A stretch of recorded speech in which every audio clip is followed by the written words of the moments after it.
shundan yutqazsam, sportdan ketaman. Assalomu alaykum O'zbekiston. Shuncha videolar, men o'sha kun Robiya yurgandim zoniga, hech kimga kerak ham yo'q. Mana Alloh aziz qilib qo'yibdi, shuncha odamga kerak bo'ldim, alhamdulillah.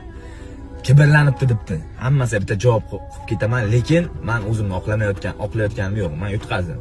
Tan olaman. Kibrlanibdi, kibrlanuvchi kun yutqazdi deganlar uchun. Men kibrlanmayman. Men har bitta gapimdan keyin habzatilni Alloh xohlasa, inshaalloh degan gaplarim bor. Uni urib taylayman, uni cho'zib taylayman degan gaplarim yo'q. Men iymonimga, qadrimga iymon keltirgan bo'lamanmi? Men 3 marta qamalib ham ko'zimga yosh olgan bola emasman men. Mana so'raylar.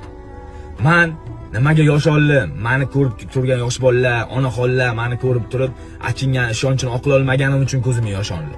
Lekin bir tomondan men juda ham xursand bo'ldim. Men tufayli qimorchilarni Alloh nakazat qildi.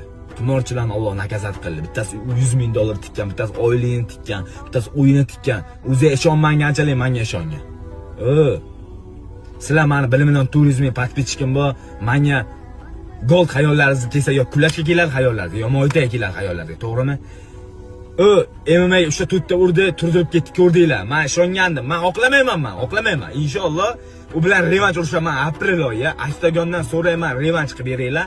Aprel oyi revanch urushaman. Agar sportda shundan yutqazsam, revanchga shundan yutqazsam, sportdan ketaman. Men sizlarga mana endi va'da berib aytaman. Inshaalloh shundan